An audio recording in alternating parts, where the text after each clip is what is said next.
Hello दोस्तों, जैसा कि आप सभी लोग जानते ही होंगे कि अर्तुगरुल गाजी उस्मानिया सल्तनत के संस्थापक उस्मान गाजी के पिता थे और काई कबीले के सरदार सुलेमान शाह के बेटे थे।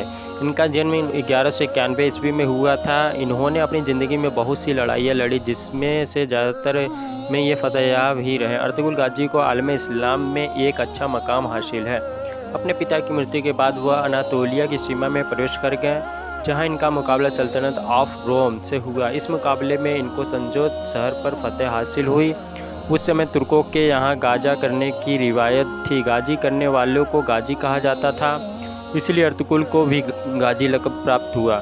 इनका जीवन बहुत ही संघर्ष भरा रहा। अर्तुगरुल गाजी की मेहनत के कारण ही उनके बेटे उस्मान के द्वारा इनकी वफ़ात के बाद सल्तनत उस्मानिया की बुनियाद रखी जा सकी, जो आगे चलकर दुनिया की सबसे मजबूत सल्तनत में गिनी गई।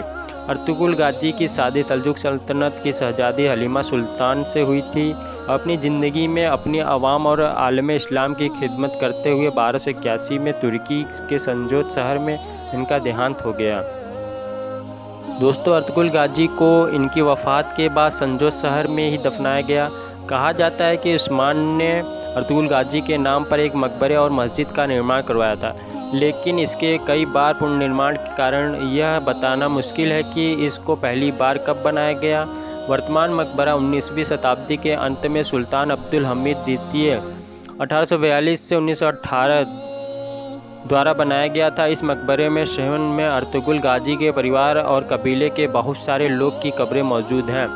दोस्तों, बंजारों की तरह इधर उधर भटकने वाले काई कबीले के लिए ये एक बहुत मुश्किल और संघर्षों भरा समय था, क्योंकि उनके दुश्मन चारों तरफ फैले हुए थे। एक तरफ मंगोल के आक्रमण का खतरा तो दूसरी तरफ सलेबियों का संकट। इनके अलावा कई बार उन्हें स्थानीय हुक्मरानों और सुल्तानों के साथ भी संघर्ष करना पड़ता था। 11वीं शताब्दी के 13वीं शताब्दी का वह समय बहुत ही संघर्षों भरा और भयानक धर्म युद्ध से ग्रसित रहा। दोस्तों, ईसाई यरूशलेम शहर पर अपना कब्जा जमाना चाहते थे, जो कि उस समय मुसलमानों के कब्जे में था। यरूशलेम असल में 3 मजहबों के लिए बहुत ही पवित्र शहर है। आज भी इसको लेकर हर मजहबी लड़ाइयाँ जारी है। मुसलमान इस्तांबुल कुस्तुनिया को अपनी सल्तनत में मिलाना चाहते थे, जिस पर सल्तनत ऑफ रोम का शासन था। दोस्तों, अर्तुगरुल गाजी के काई कबीले को एक ऐसी ज़मीन की तलाश थी जहां वो अपनी आवाम के साथ आज़ादी से रह सके।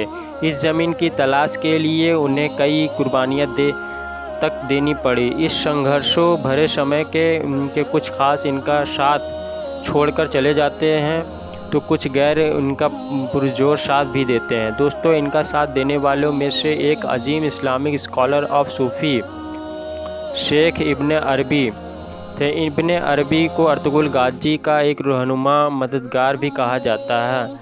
इब्ने अरबी हर मुश्किल समय में अर्तुगरुल गाजी को उचित सलाह दिया करते थे। इब्ने अरबी ने एक उस्मानी संदूक भी अर्तुगरुल गाजी के हवाले किया था, जिसके बारे में कहा जाता है कि इस संदूक में हज़रत खिज़र की कमीज़ थी। इस कमीज के बारे में कहा जाता था कि जो भी इसको जंग के मैदान में पहनकर जाता था, फतेहयाब होकर लौटता था। दोस्तों, 1299 में सल्तनत उस्मानिया स्थापित होने के बाद यह सल्तनत दुनिया के सबसे शक्तिशाली सल्तनतों में गिनी गई। उसने तुर्की और उसके आसपास के यूरोपीय क्षेत्रों में 600 से अधिक वर्षों तक शासन किया।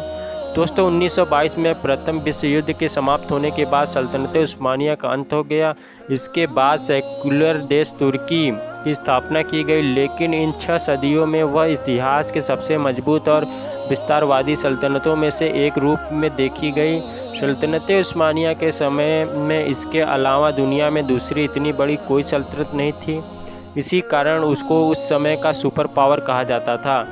दोस्तों, 13वीं शताब्दी पर आधारित एक टीवी शो है, जिसमें सल्तनत उस्मानिया के पहले की कहानी और संघर्षों को दिखाया गया है, जो तुर्की का गेम ऑफ थ्रोन्स भी कहा जाता है। इस शो को तुर्की के राष्ट्रपति उस्मानी सल्तनत के तारीखियों को दुनिया के सामने लाने का मकसद से तैयार कराया था। दोस्तों, इस शो में वो सारी चीज़ें मौजूद है जो एक अच्छे वेब सीरीज़ में होनी चाहिए, जैसे कि बड़े बड़े शानदार महल, बेहतरीन वादियाँ, बेहतरीन शाही कपड़े और तलवार की शानदार खनखनाहट, रोमांच और मोहब्बत भरी प्यारी सी स्टोरी। इसके अलावा इस शो की म्यूज़िक भी इतनी ही जोश भर देने वाली है। इसे लोगों द्वारा बहुत पसंद किया गया है और देखते देखते यह शो तुर्की और मध्य पूर्व एशिया में सबका चहेता शो बन गया और इसने कई रिकॉर्ड तोड़ डाले। इस शो के भीतर एक बहुत ही शानदार कहानी है दोस्तों। मूल रूप से तुर्की में यह सीरियल 5 सीजन से तहत 2014 में प्रसारित किया गया था, लेकिन 2019 में नेटफ्लिक्स और 2020 में यूट्यूब पर आ जाने के बाद से इसकी लोकप्रियता में बहुत इजाफा हुआ। पाकिस्तान के प्रधानमंत्री द्वारा इसकी उर्दू डबिंग करवाया कर जब भी इसे पीटीवी के माध्यम से फर्स्ट एपिसोड 2020 में रमज़ान के दिन से रिलीज़ किया तो इसने तुर्की और मध्य पूर्व के भी रिकॉर्ड तोड़ डाले दोस्तों। फिर तो पाकिस्तान में इसे लेकर एक अलग ही दीवानगी का आलम बन गया। इसके साथ ही भारत और एशिया के अन्य देशों में भी सबका चहेता शो बन गया।